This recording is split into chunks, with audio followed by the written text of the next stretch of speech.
Awalnya menolak dijodohkan denganku. Setelah tahu aku pemilik perumahan mewah, ia mengemis cinta kepadaku.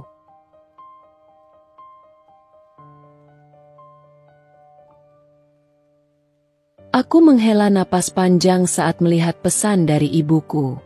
Dinda, nanti malam jangan ada acara. Kita makan malam di rumah keluarga Pak Joko. Aku tahu persis apa maksud pesan ini. Ini bukan sekadar makan malam biasa, melainkan sebuah pertemuan yang sudah diatur sejak lama, perjodohan. Aku mengetik balasan dengan malas. Aku sibuk, Bu. Tetapi balasan ibuku datang secepat kilat. Tidak ada tapi-tapian. Kamu harus datang. Ini demi kebaikanmu. Sejujurnya, aku tidak tertarik pada perjodohan ini. Aku tahu orang tuaku bermaksud baik, ingin melihatku bahagia. Tapi aku bukan gadis yang bisa dijodohkan begitu saja tanpa ada perasaan. Aku percaya bahwa cinta harus tumbuh dengan sendirinya. Bukan dipaksakan hanya karena hubungan baik antar keluarga. Namun, aku juga tidak ingin mengecewakan mereka. Jadi dengan setengah hati, aku akhirnya datang ke rumah keluarga Pak Joko malam itu. Saat aku memasuki ruang tamu rumah besar itu, suasana terasa begitu formal. Orang tua kami berbincang hangat seolah-olah mereka sudah sepakat bahwa aku dan pria yang akan kutemui malam ini memang ditakdirkan bersama. Aku duduk dengan tenang, mencoba bersikap sopan meskipun hatiku terasa berat. Tak lama kemudian, seorang pria memasuki ruangan. Zidane. Aku sudah pernah mendengar namanya sebelumnya. Anak dari Pak Joko yang katanya tampan dan sukses. Aku tidak terlalu peduli dengan semua itu. Tapi ketika dia duduk di hadapanku, aku bisa melihat jelas ekspresi di wajahnya. Tatapannya tidak berbinar seperti seseorang yang tertarik pada lawan bicaranya. Sebaliknya, dia terlihat enggan, seolah-olah pertemuan ini adalah beban yang harus ia jalani. Aku tersenyum kecil dan mencoba membuka percakapan. Halo, Zidane. Senang bertemu denganmu. Dia membalas dengan anggukan kecil, tanpa benar-benar menatapku. Iya, halo. Suasana langsung terasa canggung. Aku bisa merasakan bahwa dia sama sekali tidak tertarik padaku. Dan jujur saja, itu membuatku kesal. Bukan karena aku ingin dijodohkan dengannya, tetapi karena dia sama sekali tidak berusaha bersikap sopan. Aku bukan tipe wanita yang berharap dikagumi, tapi setidaknya dia bisa menunjukkan sedikit rasa hormat. Obrolan di antara kami berlangsung singkat dan hambar. Setiap kali aku mencoba memulai percakapan, dia hanya memberikan jawaban singkat. Aku bisa merasakan bahwa pikirannya tidak ada di sini. Bahkan, sesekali aku melihatnya melirik jam tangannya, seolah-olah ingin segera pergi dari tempat ini. Setelah beberapa saat, akhirnya dia berbicara. Maaf, Tante, Om, aku menghormati niat baik kalian. Tapi aku belum siap untuk menikah. Ibunya terlihat terkejut. Begitu pula orang tuaku. Aku justru tidak kaget sama sekali. Dari awal aku sudah bisa membaca bahasa tubuhnya. Dia tidak tertarik padaku, dan aku tidak peduli. Namun, yang membuatku sedikit geram adalah cara dia menolak. Dia seolah menganggapku sebagai pilihan yang tidak cukup baik untuknya. Aku menarik napas dalam, menatapnya dengan tenang. Tidak apa-apa, Zidane. Aku juga tidak ingin menikah dengan seseorang yang tidak siap. Dia sedikit terkejut mendengar jawabanku. Mungkin dia mengira aku akan merasa tersinggung atau sakit hati. Tapi kenyataannya, aku justru lega. Jika sejak awal dia tidak bisa menghargai pertemuan ini, maka aku tidak akan membuang waktuku untuknya. Setelah makan malam selesai, aku segera berpamitan. Di perjalanan pulang, ibuku terus mengomel. Dinda, kenapa kau begitu dingin? Seharusnya kau lebih ramah. Aku hanya tersenyum tipis. Bu, dia tidak tertarik padaku. Dan aku juga tidak tertarik padanya. Untuk apa kita memaksakan sesuatu yang tidak akan berhasil? Ibuku terdiam, mungkin kecewa. Tapi aku tidak peduli. Aku punya hidupku sendiri. Dan aku tidak akan membiarkan seseorang yang bahkan tidak bisa menatapku dengan hormat menjadi bagian dari masa depanku. Aku pikir ini adalah akhir dari segalanya. Aku tidak akan bertemu dengan Zidane lagi, dan kami akan melanjutkan hidup kami masing-masing. Namun, aku tidak tahu bahwa takdir masih punya rencana lain. Dan suatu hari, Zidane akan kembali, tetapi tidak dalam posisi yang sama. Sejak malam itu, aku menganggap pertemuan dengan Zidane sebagai sesuatu yang tidak perlu diingat. Aku tidak menaruh perasaan apapun padanya. Jadi ketika dia dengan tegas menolak perjodohan yang diatur oleh keluarga kami, aku tidak merasa sakit hati. Namun, satu hal yang membuatku sedikit terganggu adalah sikapnya yang seolah meremehkanku. Aku bisa menerima jika dia memang tidak tertarik. Tetapi dia tidak perlu menunjukkan ekspresi seakan-akan aku adalah pilihan terakhir yang bahkan tidak layak dipertimbangkan. Aku melanjutkan hidupku seperti biasa, sibuk dengan bisnis properti yang sedang kujalankan. Aku tidak pernah mengungkit soal Zidane lagi di depan orang tuaku. Aku yakin mereka pun akhirnya menerima kenyataan bahwa perjodohan ini tidak akan berhasil. Namun, anggapanku salah. Beberapa hari setelah pertemuan itu, aku mendengar kabar dari seorang teman yang kebetulan mengenal Zidane. Kamu tahu, Din? Aku dengar Zidane menolak perjodohan denganmu karena katanya kamu biasa saja. Kata temanku, Rina, saat kami sedang makan siang di sebuah kafe. Aku mengerutkan kening. Maksudmu? Rina meletakkan sendoknya. Menatapku dengan raut wajah sedikit tidak enak hati. Aku nggak bermaksud bikin kamu marah atau gimana. Tapi aku dengar dia bilang ke temannya kalau kamu bukan tipe dia. Katanya kamu nggak menarik dan bukan seseorang yang bisa dia banggakan.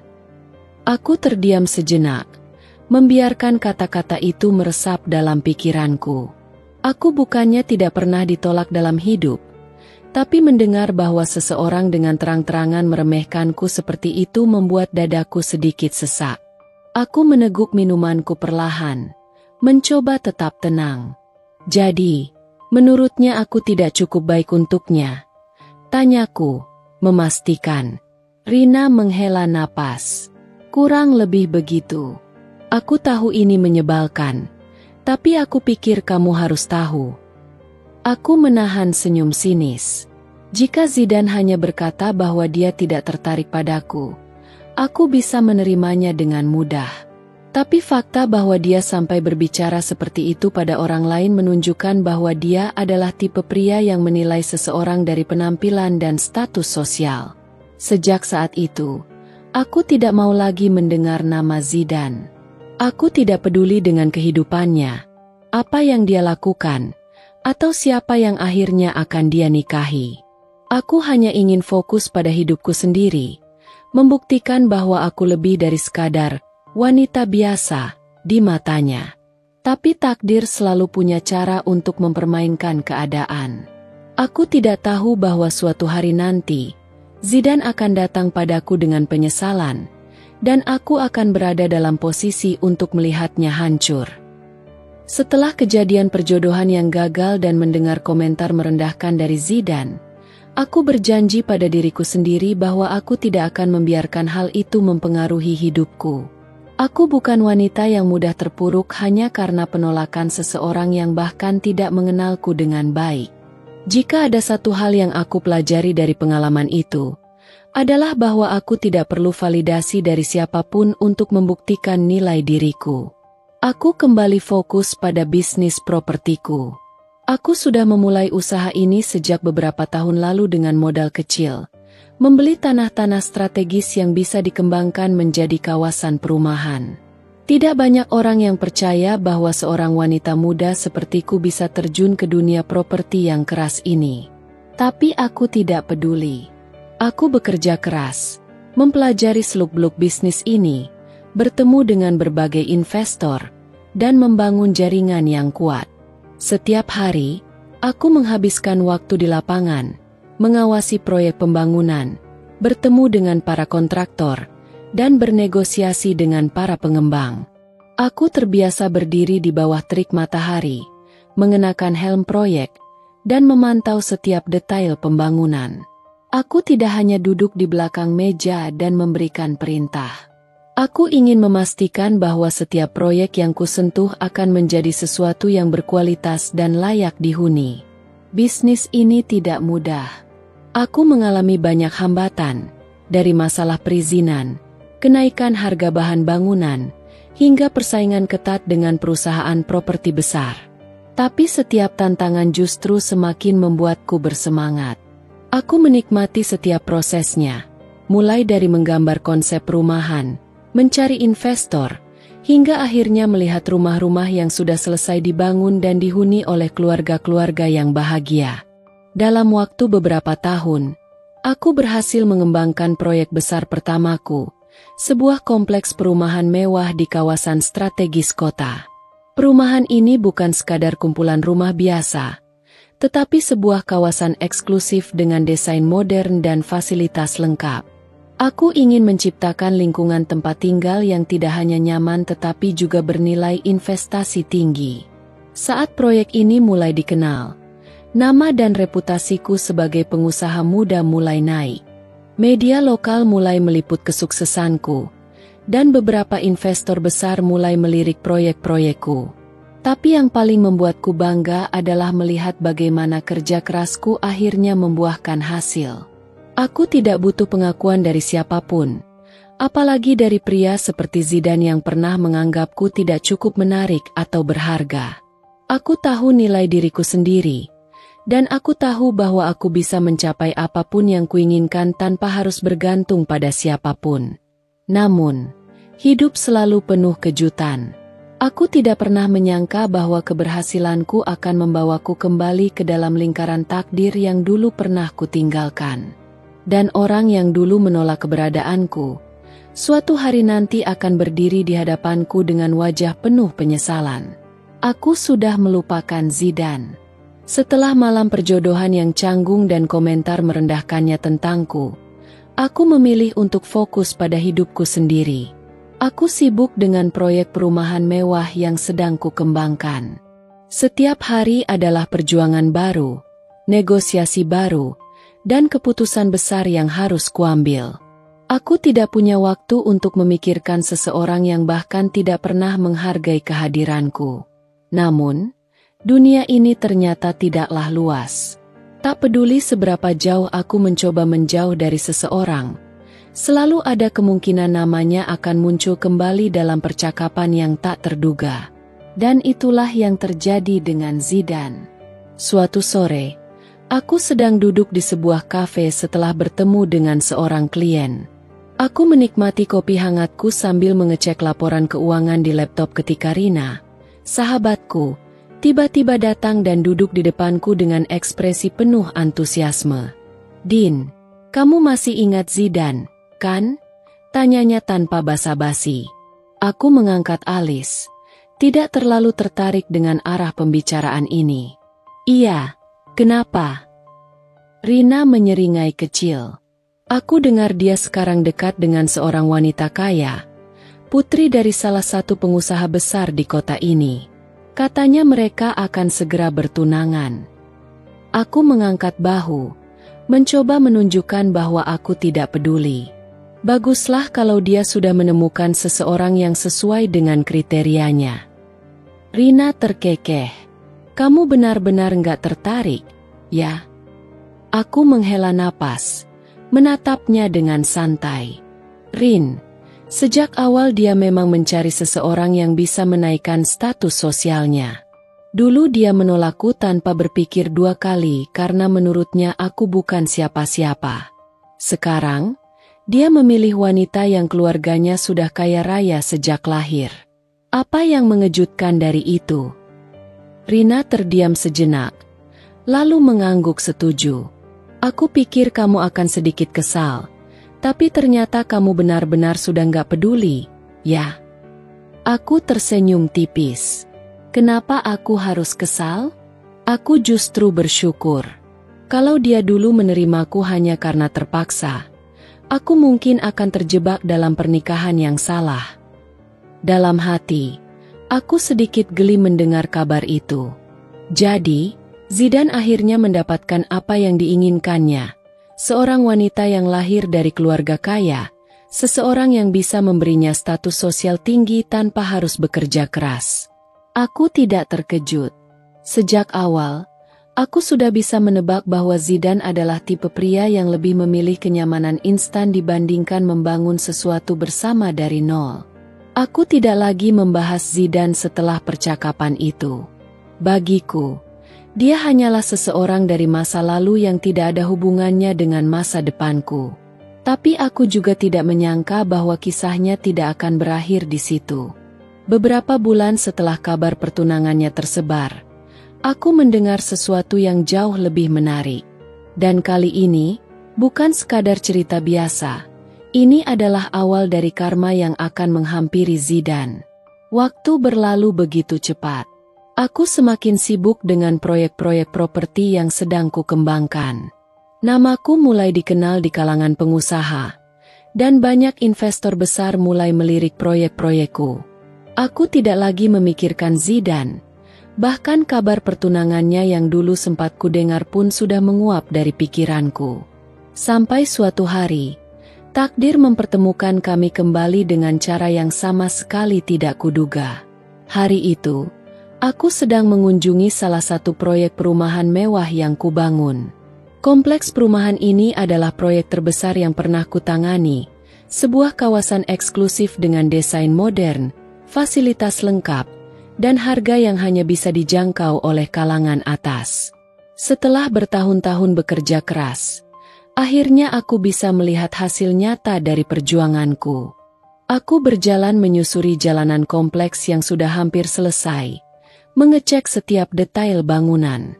Para pekerja masih menyelesaikan tahap akhir, memasang lampu jalan dan memperbaiki taman-taman kecil di setiap sudut. Aku bangga dengan apa yang telah kucapai. Saat aku sedang berbincang dengan salah satu manajer proyek, sebuah mobil mewah berhenti di depan kantor pemasaran kompleks. Seorang pria keluar dari mobil tersebut, mengenakan setelan mahal dan kacamata hitam. Aku tidak langsung mengenalinya, tetapi saat dia melepas kacamatanya, aku terkejut. Zidane. Dia berdiri di sana, melihat sekeliling dengan ekspresi kagum. Aku bisa melihat matanya menyapu bangunan-bangunan mewah yang berdiri megah di sekelilingnya. Sepertinya dia datang untuk melihat-lihat. Mungkin tertarik untuk membeli rumah di sini. Aku tidak langsung menyapanya. Aku hanya berdiri diam, memperhatikan reaksinya. Butuh beberapa saat sebelum akhirnya dia menyadari keberadaanku. Saat matanya bertemu denganku, aku bisa melihat keterkejutan di wajahnya. Dinda. Nada suaranya penuh dengan ketidakpercayaan. Seolah-olah dia tidak bisa memahami kenapa aku ada di sini. Aku hanya tersenyum kecil. Hai, Zidane. Sudah lama tidak bertemu. Dia berjalan mendekat, masih dengan ekspresi bingung. Kamu, apa yang kamu lakukan di sini? Aku menatapnya dengan santai. Aku sedang mengecek proyekku. Ini salah satu perumahan yang kubangun. Zidane terdiam. Aku bisa melihat bagaimana rahangnya mengencang. Matanya berkedip beberapa kali, seolah-olah mencoba mencerna kata-kataku. Proyek yang kamu bangun, ulangnya pelan, seolah tidak percaya dengan apa yang baru saja kudengar. Aku mengangguk. Iya, aku pemilik dan pengembang perumahan ini. Aku bisa melihat dengan jelas bagaimana ekspresinya berubah. Jika sebelumnya dia tampak percaya diri, kini ada bayangan keterkejutan dan sedikit rasa tidak nyaman di wajahnya. Aku tidak tahu apakah itu karena dia merasa malu atau karena fakta bahwa wanita yang dulu pernah dia remehkan kini berdiri di depannya sebagai seseorang yang sukses. Aku tidak bisa menahan senyum. Takdir memang lucu. Dulu, Zidane menolakku karena menganggap aku biasa saja dan tidak cukup menarik baginya. Sekarang, dia berdiri di hadapanku dalam keadaan terkejut karena kenyataan yang tidak pernah dia bayangkan. Aku bukan lagi wanita biasa di matanya. Jadi ini proyekmu? Tanyanya lagi, seolah-olah masih belum percaya. Aku mengangguk. Iya. Kamu tertarik membeli rumah di sini? Tanyaku dengan nada profesional, seolah aku sedang berbicara dengan klien biasa. Zidane tidak langsung menjawab. Dia hanya menatapku, dan aku bisa melihat ada sesuatu di matanya. Sesuatu yang tidak ada saat pertama kali kami bertemu dulu. Jika dulu dia melihatku dengan sikap acuh, kini aku bisa merasakan bahwa dia mulai melihatku dengan cara yang berbeda. Tapi aku tidak peduli. Bagiku, dia hanyalah bagian dari masa lalu yang tidak lagi penting. Dan aku tahu, ini baru permulaan. Zidane mungkin berpikir bahwa pertemuan ini hanyalah kebetulan. Tapi aku tahu lebih baik. Ini bukan sekadar kebetulan. Ini adalah awal dari sesuatu yang lebih besar.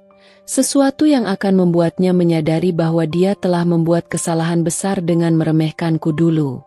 Dan kali ini, aku yang akan memegang kendali. Zidane masih berdiri di hadapanku, seolah otaknya sedang mencoba memahami kenyataan yang baru saja ia temukan.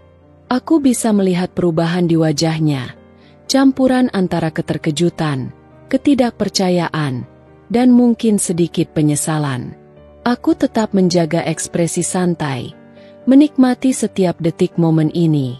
Aku tidak pernah menginginkan balas dendam atau pembuktian kepada siapapun. Semua yang kuraih selama ini adalah hasil dari kerja kerasku, bukan untuk membuat orang-orang seperti Zidane menyesal. Tapi melihat reaksinya saat mengetahui bahwa perumahan mewah yang sedang ia kagumi ini adalah hasil jerih payahku, aku tidak bisa menahan rasa puas yang muncul di dalam hatiku. Kamu pemiliknya. Zidane akhirnya bersuara. Nada suaranya lebih rendah dari sebelumnya. Maksudmu, kamu yang membangun semua ini? Aku mengangguk, masih dengan senyum profesional. Iya, aku pemilik dan pengembang proyek ini. Aku mulai merancangnya sejak 2 tahun lalu. Dan sekarang sebagian besar unitnya sudah terjual. Dia terdiam. Aku bisa melihat matanya menyapu bangunan-bangunan di sekelilingnya, seolah-olah baru benar-benar menyadari betapa besar dan megahnya proyek ini. Dulu, mungkin dia menganggapku wanita biasa yang tidak menarik. Tapi sekarang, aku bisa merasakan bagaimana pandangannya terhadapku mulai berubah. Aku melirik jam tanganku lalu tersenyum sopan. Kalau kamu tertarik, kamu bisa mampir ke kantor pemasaran. Timku bisa membantumu memilih unit yang sesuai dengan kebutuhanmu. Aku berbalik hendak pergi, tapi Zidane tiba-tiba berkata, Dinda, tunggu. Aku berhenti, menoleh sedikit. Ya. Dia tampak ragu sejenak, lalu menghela napas. Aku tidak menyangka kamu bisa sejauh ini. Aku tersenyum tipis. Kenapa? Karena dulu kamu menganggapku biasa saja? Tanyaku dengan nada santai, tapi jelas ada makna yang lebih dalam di balik kata-kataku. Zidane tampak salah tingkah. Bukan begitu. Aku hanya... Dia berhenti, mencari kata-kata yang tepat. Aku memang salah menilai waktu itu. Aku hanya tersenyum. Aku tidak butuh pengakuannya. Dulu dia tidak melihat potensiku, dan sekarang dia baru menyadarinya. Itu bukan masalahku. Aku sudah terlalu jauh melangkah untuk peduli dengan opini seseorang yang bahkan tidak pernah benar-benar mengenalku. Tidak apa-apa, jawabku akhirnya. Semua orang berhak memiliki pendapatnya masing-masing. Aku bisa melihat rahangnya mengeras. Dia tampak seperti ingin mengatakan sesuatu lagi, tapi aku tidak memberinya kesempatan. Aku berbalik dan berjalan pergi, meninggalkannya dalam kebisuannya sendiri. Saat aku masuk ke dalam kantorku, Aku tidak bisa menahan senyum kecil. Aku tahu ini belum selesai. Zidane mungkin baru saja melihatku dengan cara yang berbeda. Tapi ini baru permulaan. Aku bisa merasakan bahwa pertemuan ini akan membawa sesuatu yang lebih besar di masa depan. Dan aku siap menghadapinya. Setelah pertemuan tak terduga itu, aku mengira semuanya akan berakhir di sana. Aku berpikir bahwa Zidane hanya akan terkejut sebentar, lalu kembali menjalani hidupnya seperti biasa, seolah pertemuan kami tak pernah terjadi. Tapi aku salah. Setelah hari itu, sesuatu dalam dirinya berubah. Mulanya, aku mulai menyadari bahwa dia sering muncul di sekitar proyek perumahanku. Awalnya kupikir dia benar-benar tertarik untuk membeli salah satu unit, tapi semakin lama, kehadirannya terasa lebih dari sekadar calon pembeli biasa. Beberapa kali aku menangkap basah dirinya berdiri di kejauhan, memperhatikanku saat aku berbincang dengan klien atau mengawasi proses pembangunan. Suatu hari, aku sedang duduk di dalam kantor pemasaran, membahas beberapa detail proyek dengan timku, ketika salah satu staf mengetuk pintu dan melaporkan bahwa ada seseorang yang ingin bertemu denganku. "Siapa?" tanyaku tanpa menoleh. Masih sibuk membaca dokumen yang ada di tanganku. "Namanya Zidane, Bu," jawab staf itu hati-hati. Tanganku terhenti sejenak, tapi aku segera menguasai ekspresi dan perasaanku. Aku mendesah pelan, menutup map yang sedang kubaca, lalu mengangguk. "Baiklah, suruh dia masuk." Tak lama kemudian, Zidane melangkah masuk dengan langkah penuh percaya diri. Ia mengenakan kemeja mahal dan jam tangan mewah yang sepertinya ingin ia pamerkan. Tapi ada sesuatu yang berbeda dalam cara dia menatapku. Tidak lagi dengan sikap meremehkan seperti dulu, melainkan dengan tatapan penuh minat dan, entah kenapa, ada sedikit rasa segan di dalamnya. "Silakan duduk," ujarku profesional, menunjuk kursi di hadapanku. Dia tersenyum kecil dan duduk, tapi aku bisa melihat bahwa dia sedikit gelisah. "Dinda, aku nggak menyangka kita akan bertemu lagi seperti ini." Aku tersenyum tipis, menyandarkan tubuhku ke kursi. "Aku juga tidak menyangka. Ada yang bisa kubantu?" Dia tampak sedikit terkejut dengan sikapku yang tetap profesional dan dingin, seolah pertemuan kami dulu tak meninggalkan kesan apapun padaku. "Aku dengar banyak orang kaya mulai membeli rumah di sini. Bisnismu benar-benar berkembang pesat." Aku mengangguk, tidak ingin terlalu banyak bicara tentang pencapaianku di hadapannya. "Ya, memang begitu. Kamu tertarik membeli salah satu unit?" Dia terdiam sejenak, lalu tersenyum kecil. "Mungkin. Tapi sejujurnya, aku datang ke sini bukan hanya untuk itu." Aku mengangkat alis. "Oh? Lalu untuk apa?" Dia menatapku lama sebelum akhirnya berkata, "Aku ingin mengenalmu lebih baik, Dinda." Aku tertawa kecil, bukan karena lucu, tapi karena ironi yang begitu kentara dalam kalimatnya. Dulu, dia menolakku mentah-mentah tanpa mau mengenalku lebih dalam. Sekarang, setelah tahu siapa aku sebenarnya, dia ingin mengenalku lebih baik. "Zidane," aku berkata dengan nada santai namun tegas. "Dulu kamu bahkan tidak tertarik mengenalku. Sekarang, setelah kamu tahu siapa aku dan apa yang sudah kucapai, baru kamu ingin mengenalku lebih baik."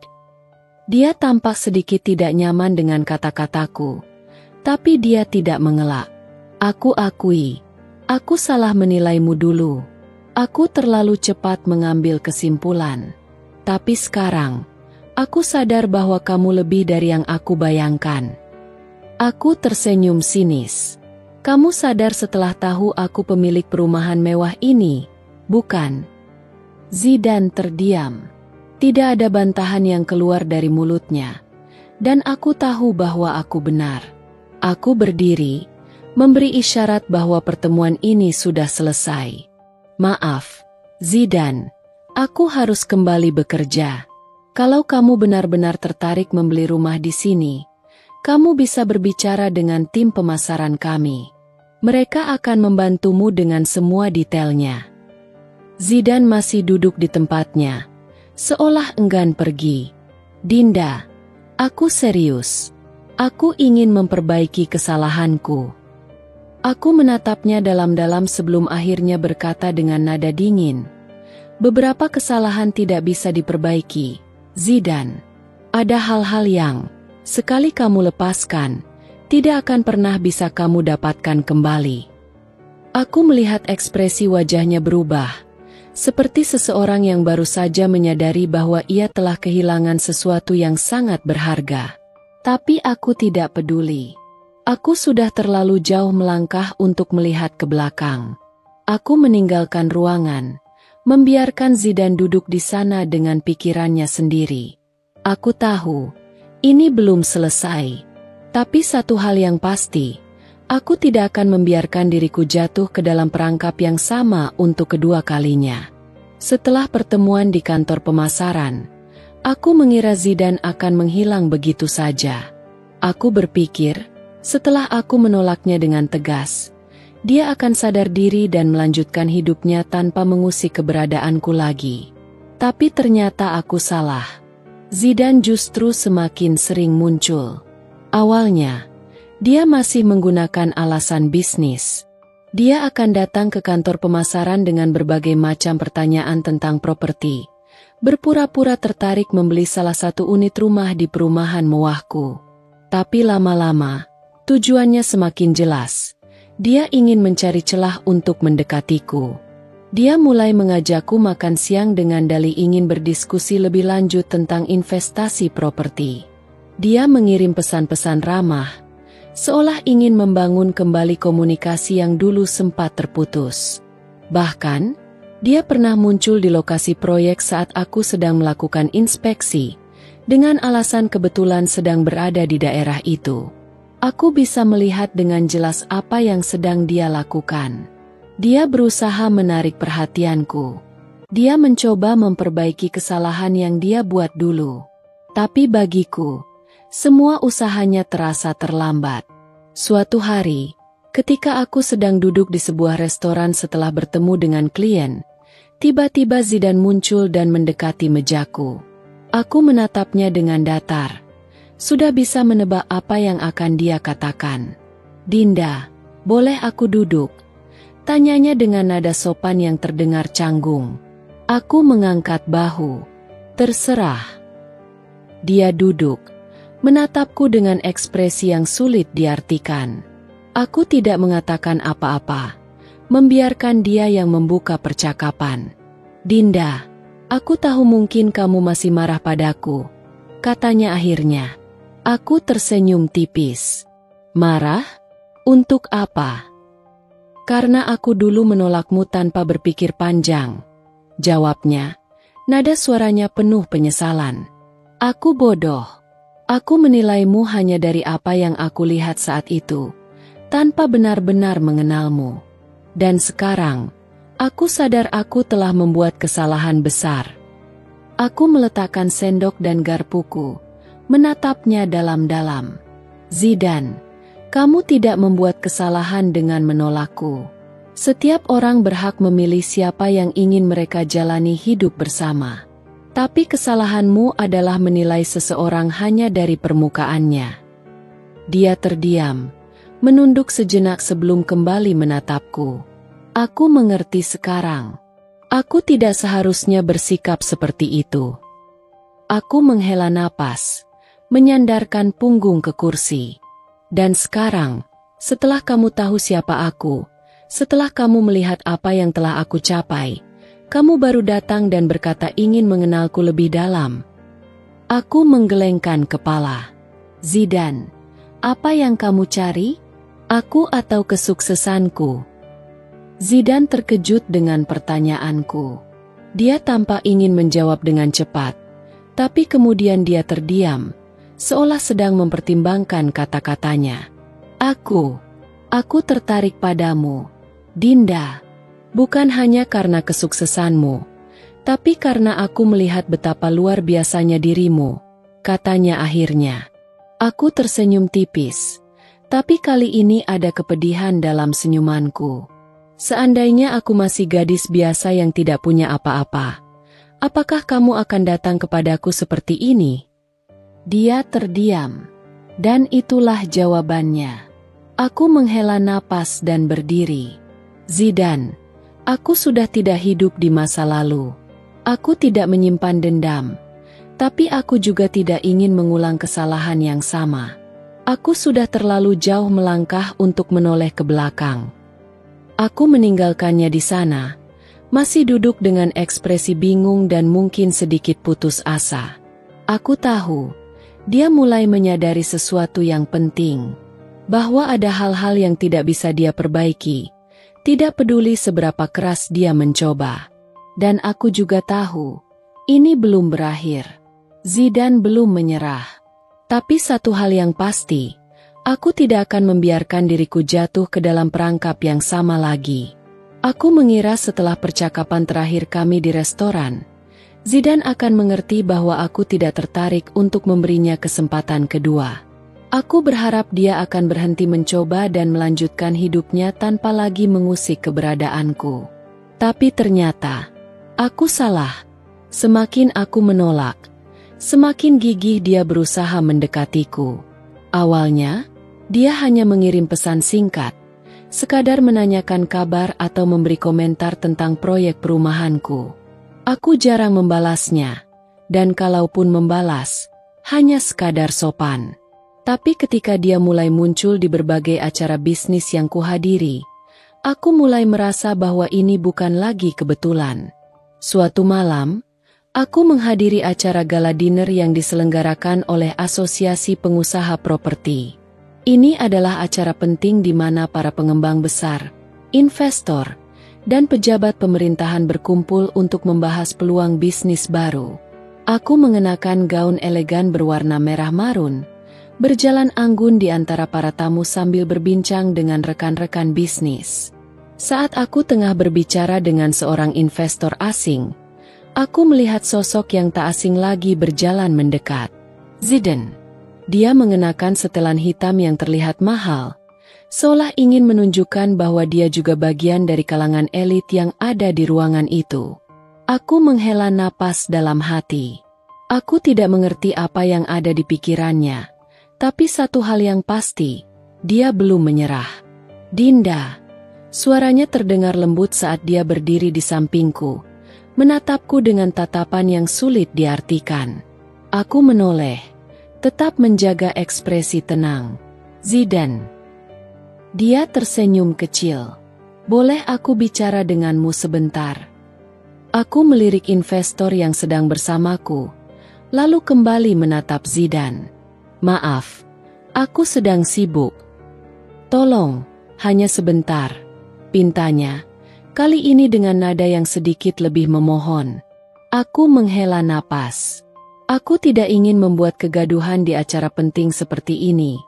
Jadi aku akhirnya mengangguk. Baiklah, tapi tidak lama. Kami berjalan sedikit menjauh dari keramaian, berdiri di dekat jendela besar yang menghadap ke taman hotel yang indah. Aku menyilangkan tangan di dada, menunggu dia berbicara. Aku tahu kamu menghindariku, katanya akhirnya. Aku tersenyum tipis. Kamu baru sadar. Dia mendesah, jelas terlihat frustrasi. Aku hanya ingin kesempatan untuk memperbaiki segalanya. Dinda. Aku mengangkat alis. Memperbaiki apa? Fakta bahwa dulu kamu menolakku mentah-mentah hanya karena aku bukan siapa-siapa? Atau karena sekarang kamu melihatku dengan cara yang berbeda setelah tahu siapa aku sebenarnya? Dia menunduk sebentar, lalu menatapku lagi. Aku memang salah dulu. Aku akui itu. Tapi aku bukan orang yang sama seperti dulu. Aku sadar aku bodoh telah menilaimu hanya dari permukaan.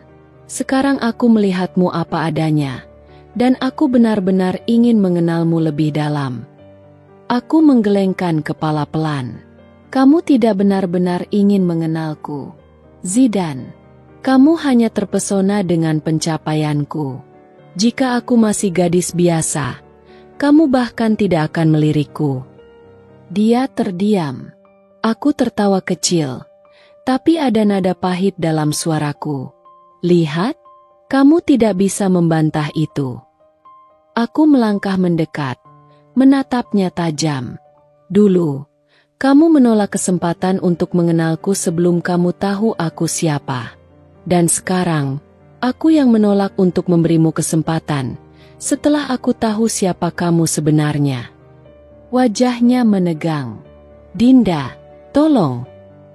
Aku menggeleng lagi. "Kamu terlalu terlambat, Zidan." Aku berbalik meninggalkannya di sana, berdiri diam dalam kebisuannya sendiri. Aku tahu, mungkin dia benar-benar menyesal. Tapi bagi orang seperti Zidan, penyesalan datang bukan karena kehilangan seseorang, melainkan karena kehilangan kesempatan yang menguntungkan. Dan aku tidak akan pernah membiarkan diriku menjadi pilihan kedua bagi siapapun. Setelah malam itu, aku mengira Zidan akan berhenti mencoba. Aku berpikir, setelah aku menolaknya dengan tegas di acara gala dinner, dia akan menyadari bahwa tidak ada lagi tempat baginya di hidupku. Tapi sekali lagi, aku meremehkan kegigihannya. Beberapa hari kemudian, aku menerima sebuah undangan makan malam yang dikirimkan ke kantorku. Itu dari Zidan. Aku membaca undangan itu dengan alis terangkat. Restoran bintang 5, meja VIP, dan sebuah pesan singkat yang tertulis di dalamnya. "Beri aku satu kesempatan terakhir untuk bicara. Setelah itu, aku tidak akan mengganggumu lagi, Zidan." Aku menimbang-nimbang sebentar.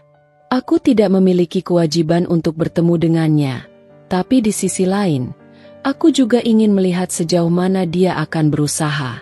Jadi, aku memutuskan untuk datang.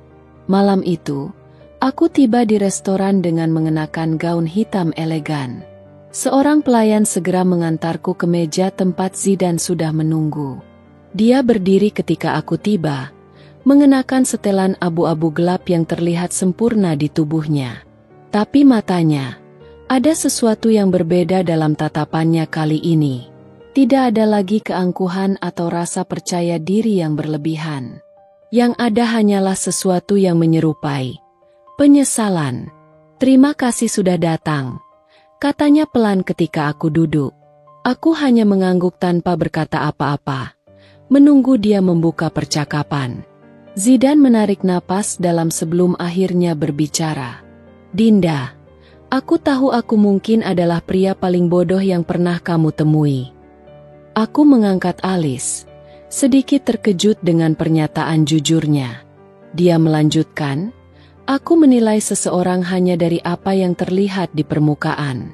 Aku menolakmu dulu tanpa berpikir panjang, tanpa memberi diriku sendiri kesempatan untuk mengenalmu lebih jauh. Dan sekarang, ketika aku akhirnya sadar akan kesalahanku, semuanya sudah terlambat." Aku menyandarkan punggung ke kursi, menatapnya dengan ekspresi netral. "Kalau kamu sudah tahu semuanya terlambat, kenapa masih mencoba?" Dia tersenyum pahit. "Karena aku tidak bisa mengabaikan perasaan ini." Aku terdiam. "Aku mencoba menghapus bayanganmu, Dinda. Aku mencoba meyakinkan diriku bahwa aku hanya terpesona oleh pencapaianmu, bahwa ini bukan tentang kamu sebagai pribadi, tapi tentang siapa kamu sekarang." Dia menatapku dalam. "Tapi aku salah. Ini bukan tentang status atau kesuksesanmu. Ini tentang kamu. Aku menyadari bahwa aku benar-benar menyukaimu, dan itu menyiksaku." Aku tidak langsung merespons. Kata-katanya terdengar tulus, tapi aku tidak bisa begitu saja mempercayainya. Aku telah melihat bagaimana dia bersikap di masa lalu. Aku tahu tipe pria seperti Zidan. "Zidan," aku akhirnya berbicara, suaraku lembut tapi tegas. "Aku tidak meragukan bahwa mungkin kamu benar-benar menyesal. Mungkin kamu benar-benar menyukaiku sekarang. Tapi masalahnya, aku sudah tidak memiliki perasaan yang sama. Dia tampak menegang. Apa karena kamu masih sakit hati? Aku menggeleng. Bukan. Aku sudah memaafkanmu. Tapi memaafkan tidak berarti aku harus memberikan kesempatan kedua. Aku menatapnya lekat-lekat. Aku sudah menjalani hidupku tanpa kamu. Dan aku baik-baik saja. Aku tidak membutuh kamu, Zidane. Dia menelan ludah. Matanya terlihat terluka. Jadi, ini benar-benar akhirnya. Aku tersenyum tipis. Sejujurnya, Zidane, kita bahkan belum pernah memulai apapun. Dia terdiam lama. Aku bisa melihat bagaimana kata-kataku menghantamnya dengan keras. Tapi aku tidak merasa bersalah. Ini adalah kebenaran yang harus dia terima. Beberapa menit kemudian, dia akhirnya menghela napas panjang. Baiklah, katanya dengan suara yang terdengar lelah. Aku mengerti.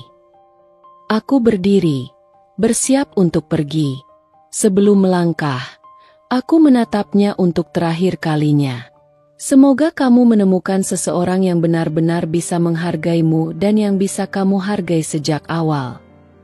Lalu aku berjalan keluar dari restoran, meninggalkannya di sana, duduk sendirian, tenggelam dalam penyesalannya sendiri. Dan untuk pertama kalinya, aku merasa benar-benar bebas. Setelah malam di restoran itu, aku pikir segalanya akan berakhir begitu saja. Aku sudah menutup bab tentang Zidane dalam hidupku. Tidak ada lagi alasan bagiku untuk memikirkannya. Aku sibuk dengan bisnis, mengembangkan proyek-proyek baru, dan menjalani hidupku dengan penuh kebahagiaan. Namun, takdir memiliki cara sendiri untuk menunjukkan keadilannya. Beberapa bulan setelah pertemuan terakhir kami, aku mendengar kabar mengejutkan tentang Zidane. Awalnya, aku tidak terlalu memperhatikannya. Aku tidak lagi tertarik dengan kehidupan pria itu. Tapi ketika kabar itu terus-menerus sampai ke telingaku dari berbagai sumber, aku mulai penasaran.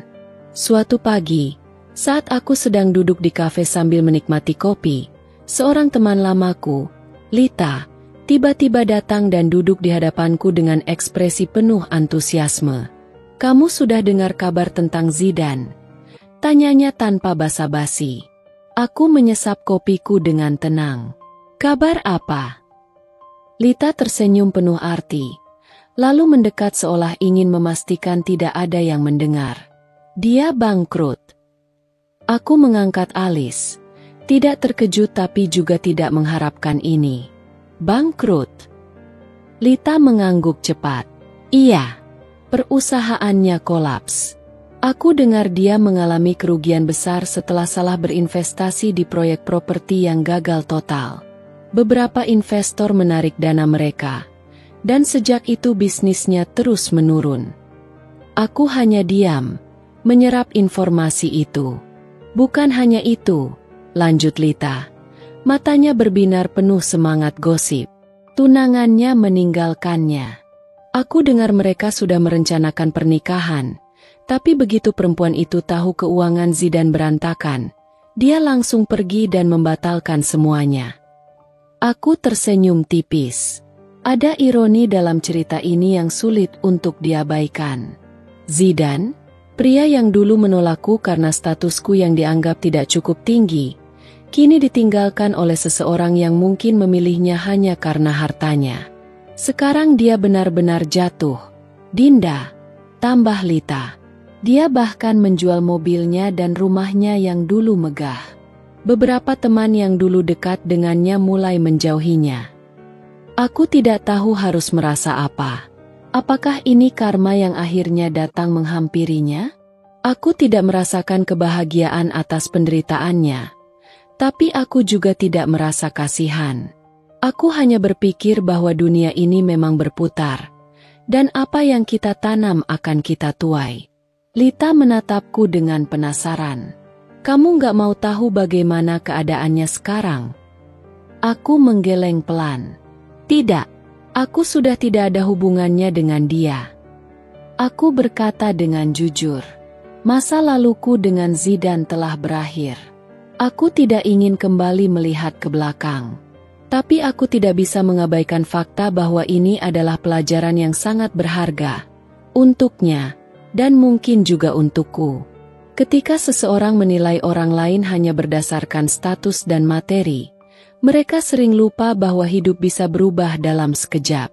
Kekayaan bisa hilang, status bisa runtuh, tapi hati yang tulus dan sikap yang baik adalah hal yang tidak bisa dibeli dengan uang. Aku menyesap kopi terakhirku dan tersenyum. Karma memang bekerja dengan caranya sendiri. Beberapa minggu setelah mendengar kabar tentang kebangkrutan Zidane, aku kembali fokus pada hidupku. Aku semakin sibuk dengan proyek-proyek baruku, menghadiri pertemuan bisnis, dan memperluas jaringan profesional. Hidupku berjalan dengan baik, lebih baik dari sebelumnya. Namun, seperti permainan takdir yang seringkali mengejutkan, aku bertemu lagi dengan Zidane dalam keadaan yang tidak pernah aku duga. Hari itu, aku sedang mengunjungi salah satu proyek perumahanku yang hampir selesai. Aku berjalan mengelilingi area perumahan mewah itu bersama timku, mengecek kualitas bangunan dan memastikan semuanya sesuai standar. Matahari bersinar terik, tapi angin sepau-sepau membuat udara tetap sejuk. Saat aku sedang berbicara dengan salah satu arsitek mengenai desain interior rumah contoh, mataku menangkap sosok pria yang berdiri di kejauhan, di dekat gerbang perumahan. Aku hampir tidak mengenalinya. Zidane. Tapi dia bukan lagi pria yang aku kenal dulu. Bukan pria dengan jas mahal dan ekspresi percaya diri yang berlebihan. Dia mengenakan kemeja lusuh dengan celana panjang yang terlihat sudah usang. Wajahnya tampak lebih kurus dari terakhir kali aku melihatnya, dan tatapan matanya kosong, kehilangan sinar arogansi yang dulu selalu ada. Aku berpikir untuk mengabaikannya, tapi sebelum aku sempat berbalik, dia sudah berjalan mendekat. "Dinda," suaranya pelan, hampir seperti bisikan yang terbawa angin. Aku menatapnya dengan ekspresi datar. "Zidane." Dia menelan ludah, jelas terlihat gugup. Aku tahu aku tidak pantas bicara denganmu lagi. Tapi aku ingin meminta sesuatu." Aku menyilangkan tangan di dada, menunggu dia melanjutkan. "Aku butuh pekerjaan." Aku terdiam sejenak, mencerna kata-katanya. Zidane, pria yang dulu menolakku karena menganggap aku tidak cukup berkelas, kini berdiri di hadapanku, meminta pekerjaan dariku. Aku bisa merasakan keheningan di sekitar kami. Beberapa stafku melirik ke arah kami dengan penasaran, tapi mereka tidak mengatakan apa-apa. "Aku akan melakukan pekerjaan apapun," lanjutnya cepat. Mungkin karena takut aku akan menolaknya begitu saja. Aku tahu aku tidak punya pengalaman di bidang ini, tapi aku bersedia belajar. Aku hanya butuh kesempatan. Aku menarik napas panjang, mencoba memproses situasi ini dengan kepala dingin. Aku bisa saja menolaknya mentah-mentah, membalas penghinaan yang dulu dia berikan kepadaku dengan penolakan yang sama dinginnya. Tapi aku bukan orang seperti itu. Aku tidak butuh balas dendam. Aku tidak perlu membuatnya lebih menderita untuk membuktikan bahwa aku telah menang. Aku menatapnya dalam-dalam. "Kamu bilang kamu mau melakukan pekerjaan apapun?" Dia mengangguk cepat. "Ya, apapun." Aku tersenyum tipis. "Baik, besok pagi, datanglah ke proyek ini. Aku akan memberimu pekerjaan." Matanya berbinar, seolah tidak percaya dengan jawabanku. "Serius?"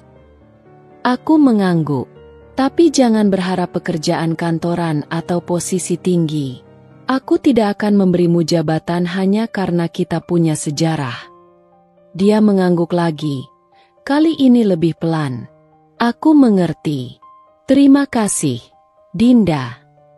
Aku tidak menjawab, hanya melangkah pergi dan kembali pada urusanku. Aku tidak tahu apakah memberikan Zidane pekerjaan adalah keputusan yang tepat. Tapi satu hal yang aku tahu, ini bukan tentang balas dendam. Ini tentang memberinya kesempatan untuk merasakan seperti apa rasanya berada di posisi yang dulu dia pandang rendah. Dan aku ingin melihat apakah dia benar-benar telah berubah, atau hanya sekadar berusaha bertahan dalam keterpurukannya. Pagi itu, langit sedikit mendung, udara terasa lebih sejuk dari biasanya. Aku berdiri di area proyek perumahan mewah yang sedang dalam tahap akhir penyelesaian. Para pekerja sibuk dengan tugas masing-masing, beberapa mengangkut material, sementara yang lain merapikan taman dan jalanan. Aku menatap jam tanganku. Hampir pukul 8 pagi. Jika Zidane benar-benar serius dengan permintaannya kemarin, dia seharusnya tiba sebentar lagi. Tak lama kemudian, aku melihat sosok yang aku tunggu berjalan dari kejauhan.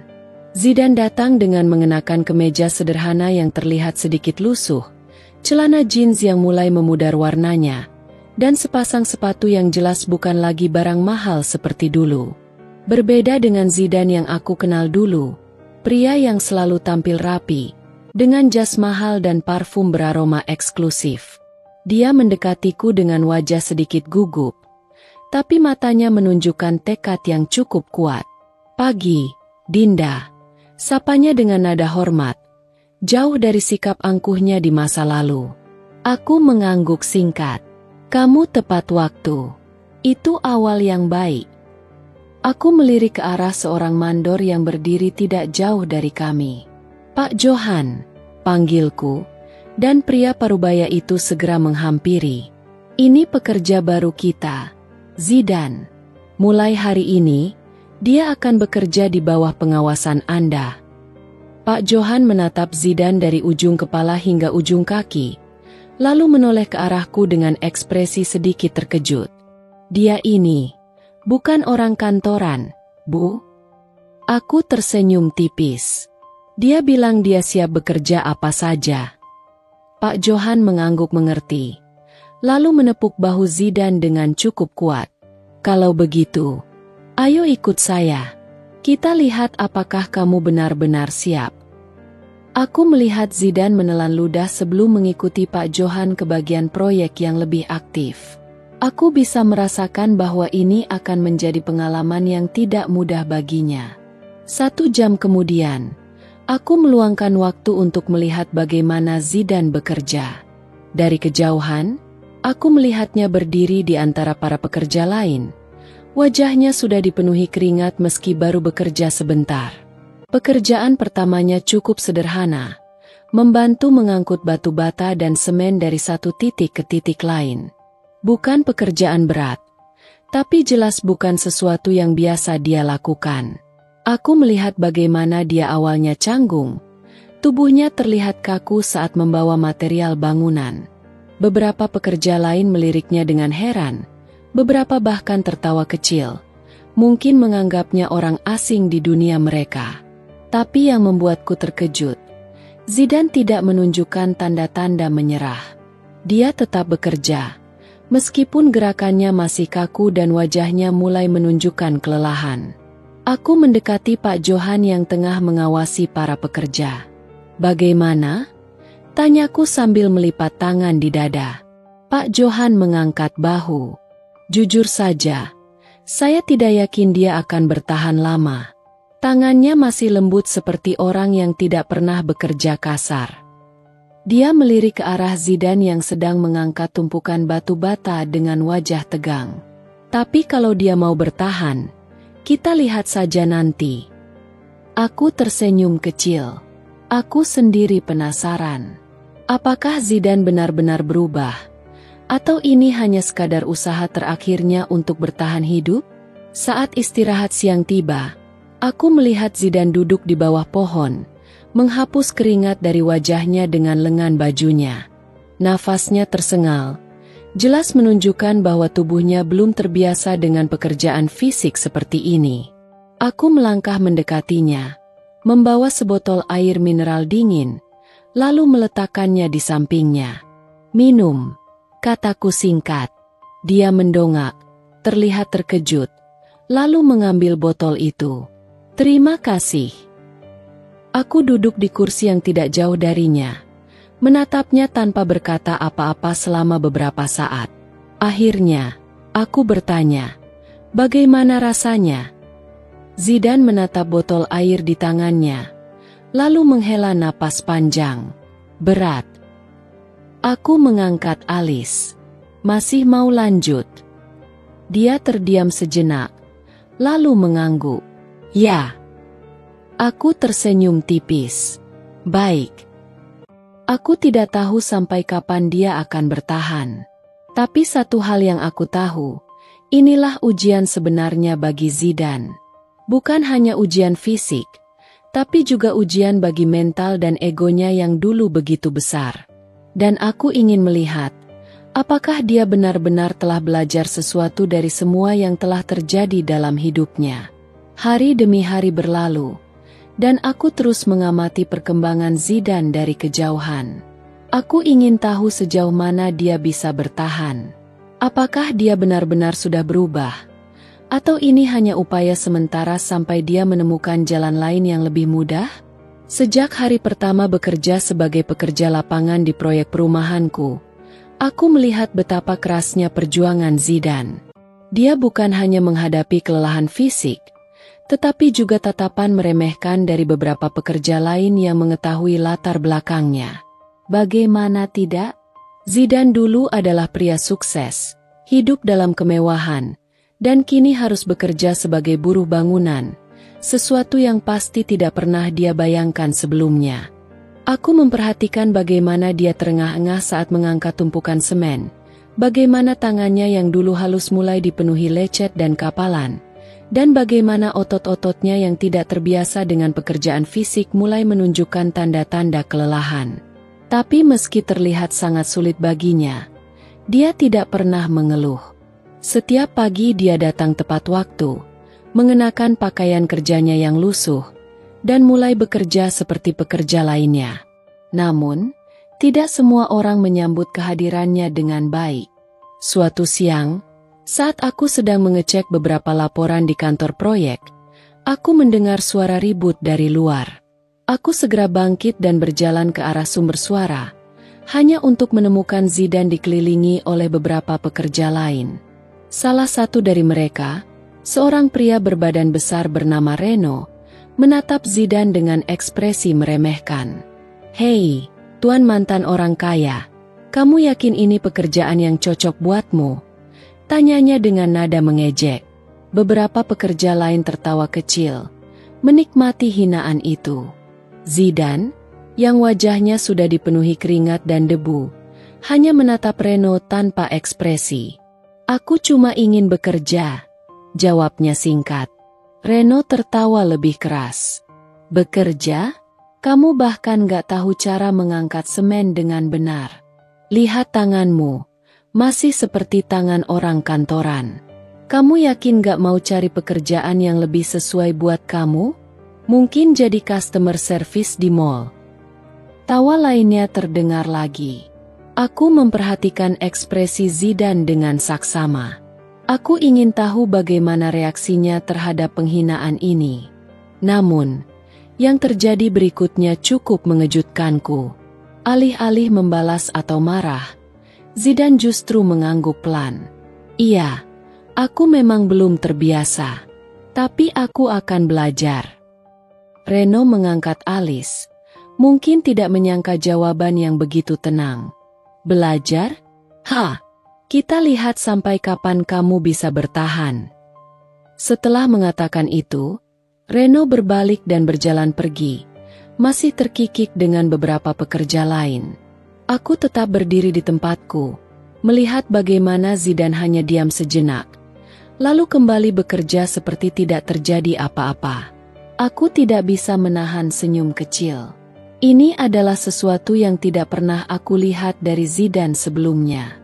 Dia yang dulu mudah tersinggung jika harga dirinya direndahkan, kini bisa menerima hinaan tanpa membalasnya dengan emosi. Mungkin, dia memang mulai berubah. Malam itu, Aku masih berada di lokasi proyek karena ada beberapa laporan yang perlu aku periksa sebelum pulang. Saat aku keluar dari kantor kecil yang ada di proyek, aku melihat Zidane masih ada di sana, duduk di sebuah bangku kayu dekat gudang material. Aku berjalan mendekat. "Kamu belum pulang?" tanyaku. Dia mendongak, terlihat sedikit terkejut dengan kehadiranku. "Aku hanya ingin duduk sebentar sebelum pulang."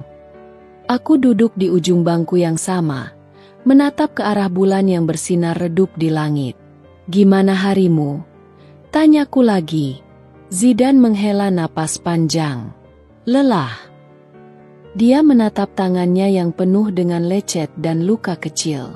Tapi aku tidak akan menyerah. Aku meliriknya sekilas. "Kenapa?"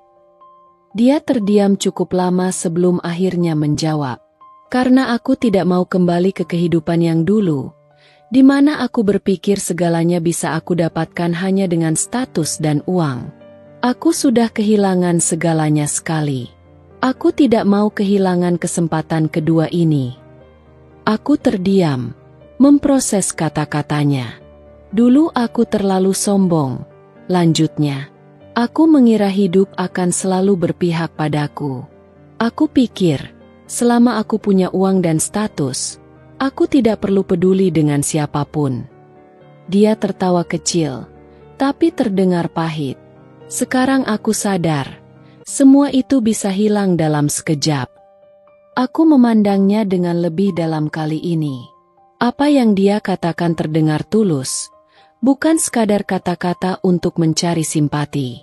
"Jadi, kamu tidak akan menyerah?" tanyaku lagi. Dia tersenyum tipis. "Tidak." Aku mengangguk pelan. Aku tidak mengatakan apa-apa lagi setelah itu. Tapi dalam hati, aku tahu bahwa mungkin, hanya mungkin, Zidane akhirnya belajar tentang kehidupan yang sebenarnya.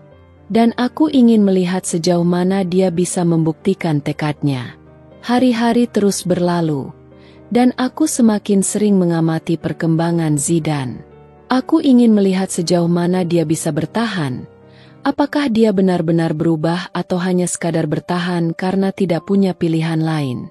Sejak hari pertama bekerja, dia sudah menunjukkan ketahanan yang luar biasa. Aku bisa melihat tubuhnya mulai menyesuaikan diri dengan pekerjaan fisik yang berat. Tangannya yang dulu halus kini mulai dipenuhi kapalan dan luka kecil. Tapi dia tidak pernah mengeluh.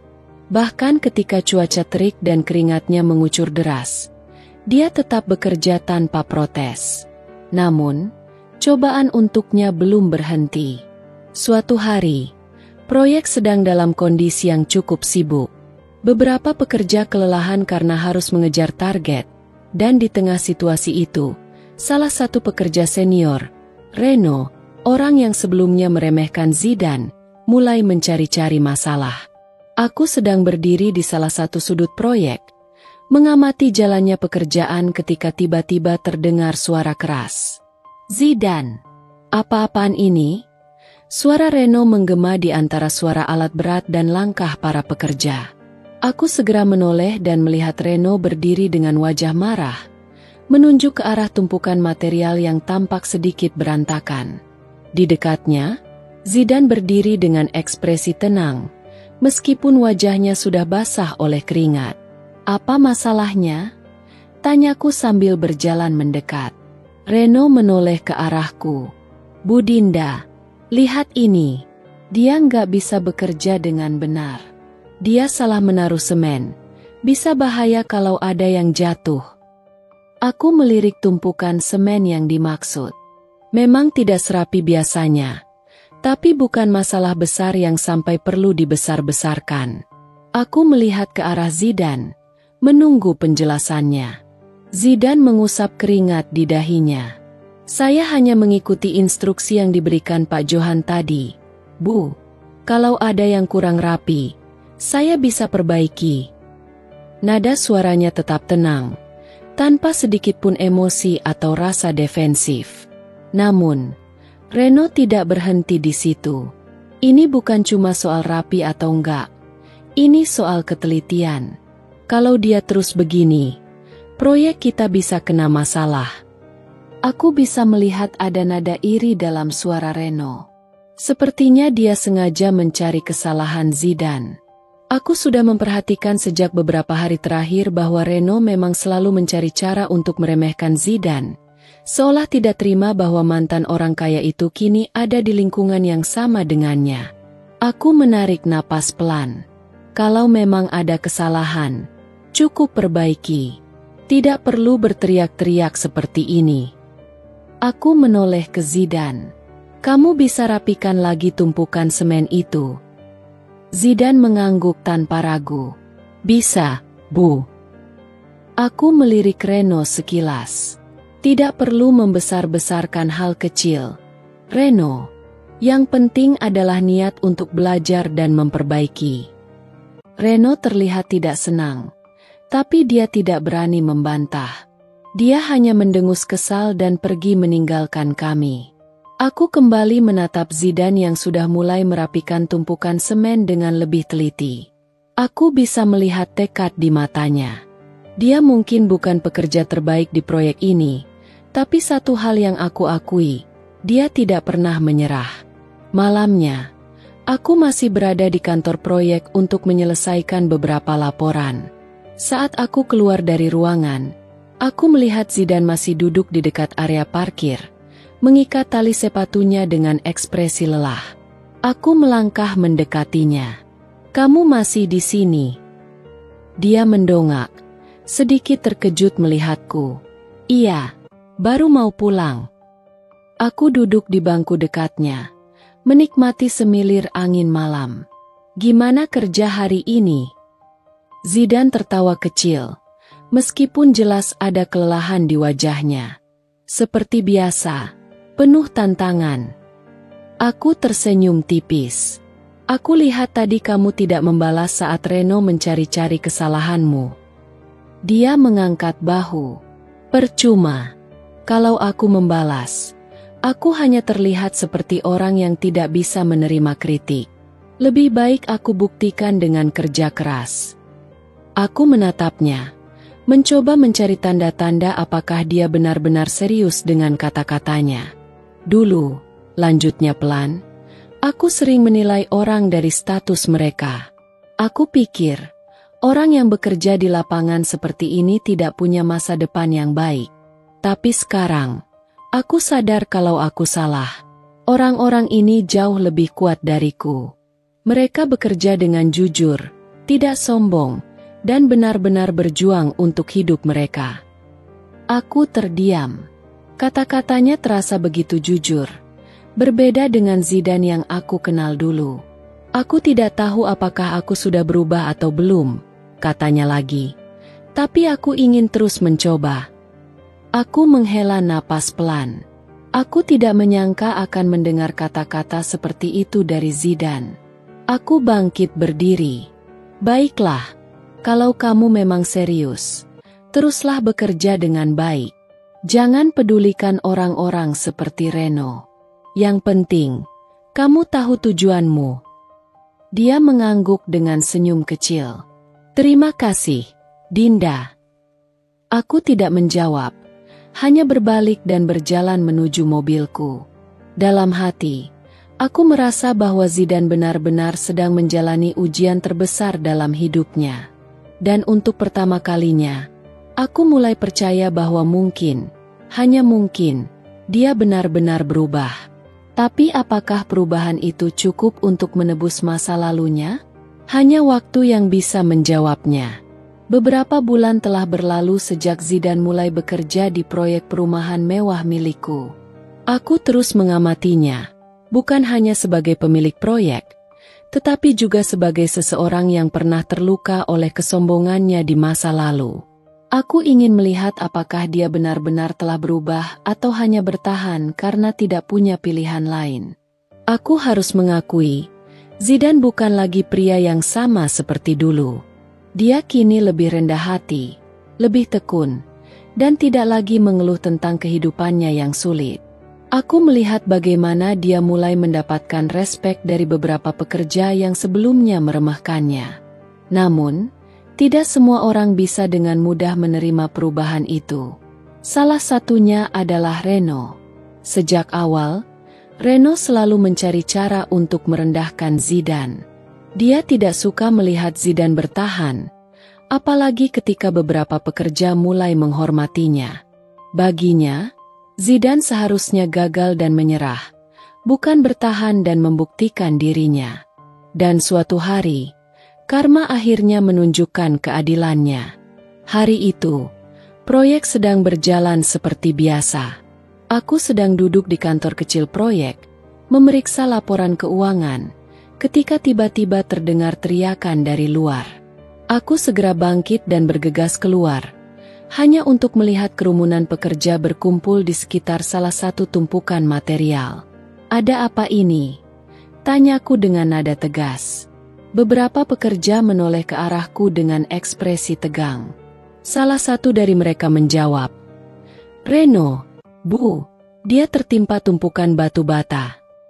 Aku terkejut, lalu segera berjalan melewati kerumunan. Di sana, aku melihat Reno terduduk di tanah, wajahnya meringis kesakitan. Salah satu kakinya terjepit di bawah beberapa batu bata yang jatuh. Dan yang paling mengejutkan adalah orang yang saat itu berusaha mengangkat batu bata tersebut. Zidane. Tangannya penuh dengan luka akibat mengangkat batu bata tanpa sarung tangan. Keringat mengucur deras di wajahnya. Tapi dia tidak peduli. Satu persatu, dia mengangkat batu bata itu dengan sekuat tenaga, berusaha membebaskan Reno. Reno yang biasanya begitu angkuh dan penuh ejekan, kini hanya bisa terdiam dengan wajah menahan sakit. Akhirnya, dengan bantuan beberapa pekerja lain, Zidane berhasil menarik kaki Reno keluar. Luka di kakinya cukup parah, membuatnya tidak bisa berdiri sendiri. Beberapa pekerja segera membantunya ke tempat duduk. Aku berjalan mendekat, menatap Reno yang masih meringis. "Bagaimana ini bisa terjadi?" tanyaku dengan nada dingin. Salah satu pekerja menjawab, dia berdiri di dekat tumpukan material tanpa memakai helm proyek. Lalu tumpukan itu tiba-tiba runtuh. Aku menatap Reno tajam. "Berapa kali aku bilang? Keselamatan itu nomor 1. Kalau kamu lebih berhati-hati, ini tidak akan terjadi." Reno tidak bisa berkata apa-apa, hanya menundukkan kepalanya. Aku kemudian menoleh ke Zidane, yang sedang membersihkan tangannya yang penuh debu. "Kenapa kamu membantunya?" tanyaku. Zidane menatapku sebentar sebelum menjawab dengan suara pelan, "Karena dia butuh bantuan." Aku menatapnya lebih lama, mencari tanda-tanda apakah dia hanya ingin terlihat baik atau benar-benar tulus. Namun, dari ekspresinya yang tenang, aku tahu jawabannya. Dia benar-benar berubah. Hari itu menjadi titik balik bagi banyak orang. Para pekerja yang sebelumnya masih meragukan Zidane kini melihatnya dengan sudut pandang yang berbeda. Mereka mulai menyadari bahwa dia bukan lagi pria angkuh yang pernah meremehkan orang lain. Reno, di sisi lain, mendapatkan pelajaran yang sangat berharga. Setelah kejadian itu, dia tidak lagi bersikap sombong terhadap Zidane. Bahkan, aku pernah melihatnya diam-diam mengucapkan terima kasih kepada Zidane beberapa hari setelah kejadian tersebut. Aku tidak bisa menahan senyum kecil. Karma memang bekerja dengan caranya sendiri. Dan Zidane? Dia telah membuktikan bahwa setiap orang bisa berubah, jika mereka benar-benar mau belajar dari kesalahan mereka. Aku berdiri di sudut proyek, menatap ke arah Zidane yang kembali bekerja dengan tekun, seolah tidak terjadi apa-apa. Aku tidak tahu kemana takdir akan membawanya setelah ini. Tapi satu hal yang aku tahu pasti, dia bukan lagi pria yang pernah menolak dijodohkan denganku dengan kesombongan. Kini, dialah yang belajar menghargai hidup. Beberapa minggu berlalu sejak insiden Reno tertimpa tumpukan batu bata. Zidane terus bekerja dengan tekun, tanpa mengharapkan pengakuan dari siapapun. Aku bisa melihat bagaimana para pekerja mulai benar-benar menerimanya sebagai bagian dari tim. Namun, Sesuatu yang tak terduga terjadi. Suatu malam, aku menerima pesan dari seorang teman lama yang mengenal Zidane sejak dulu. Pesan itu berbunyi, "Dinda, kamu tahu? Mantan tunanganmu benar-benar jatuh miskin sekarang. Keluarganya bangkrut total. Mereka kehilangan rumah dan semua asetnya." Aku terdiam membaca pesan itu. Aku sudah tahu bahwa keadaan Zidane memang tidak sebaik dulu, tapi aku tidak menyangka kejatuhannya benar-benar total. Aku tidak bisa membayangkan bagaimana perasaan keluarganya sekarang, terutama orang tuanya yang dulu sangat bangga dengan status sosial mereka. Keesokan paginya, saat aku tiba di proyek, aku melihat Zidane duduk di sudut area kerja, menatap ke kejauhan dengan ekspresi kosong. Aku mendekatinya. "Zidane, kamu baik-baik saja?" tanyaku pelan. Dia terdiam cukup lama sebelum akhirnya menjawab. "Kamu pasti sudah mendengar kalau keluargaku kehilangan segalanya," katanya lirih. "Orang tuaku bahkan harus pindah ke rumah kontrakan kecil di pinggiran kota." Aku tidak tahu harus berkata apa. Meski aku pernah sakit hati karena Zidane di masa lalu, aku tidak bisa menyangkal bahwa mendengar penderitaannya seperti ini tetap membuat hatiku sedikit bergetar. "Maaf," ucapku akhirnya. Dia menggeleng pelan. "Jangan minta maaf. Ini salahku juga. Dulu aku terlalu menikmati hidup mewah tanpa berpikir ke depan. Sekarang, aku harus menerima akibatnya." Aku menatapnya lama. Untuk pertama kalinya, aku melihat Zidane benar-benar rapuh. Dan aku tahu, ini adalah bagian dari karma yang harus dia hadapi. Setelah kejatuhan total keluarganya, Zidane semakin fokus pada pekerjaannya. Aku melihatnya bekerja lebih keras dari sebelumnya, bahkan rela mengambil pekerjaan tambahan untuk mengirim sedikit uang kepada orang tuanya. Namun, suatu hari, sesuatu terjadi. Zidane datang menemuiku di kantor proyek. Wajahnya terlihat cemas, seolah ada sesuatu yang ingin dia katakan tapi ragu. "Ada apa?" tanyaku. Dia menghela napas panjang sebelum akhirnya berkata, "Dinda, bisakah aku berbicara denganmu secara pribadi?" Aku sedikit terkejut, tapi tetap mengangguk. Aku mengajaknya ke ruangan yang lebih sepi. Saat kami duduk berhadapan, Zidane menatapku dalam-dalam. "Aku tahu aku tidak pantas mengharapkan apapun darimu. Aku tahu aku pernah menyakitimu dengan penolakanku dulu, dan aku menyesalinya setiap hari." Aku menahan napas. Tapi setelah semua yang aku lalui, aku sadar bahwa aku telah melewatkan seseorang yang paling berharga dalam hidupku. Dia menundukkan kepala, lalu melanjutkan, "Dinda, aku mencintaimu. Dan aku siap menerima hukuman apapun yang kamu berikan padaku, asalkan aku masih punya kesempatan untuk membuktikan perasaanku." Aku terpaku. Ini adalah sesuatu yang tidak pernah aku duga akan terjadi. Pria yang dulu dengan angkuhnya menolak perjodohan denganku, kini justru mengungkapkan perasaan cintanya. Tapi aku tidak bisa begitu saja menerimanya. Aku menghela napas panjang, lalu menatapnya dengan mata tajam. "Zidane, aku tidak bisa mengabaikan apa yang telah terjadi di masa lalu. Kamu pernah meremehkanku, menolak perjodohan hanya karena aku bukan siapa-siapa di matamu." Dia menggigit bibirnya, terlihat menyesal. "Aku bukan orang yang suka membalas dendam," lanjutku.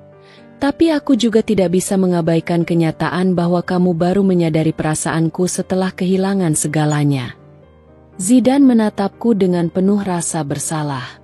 "Aku tidak meminta belas kasihan, Dinda.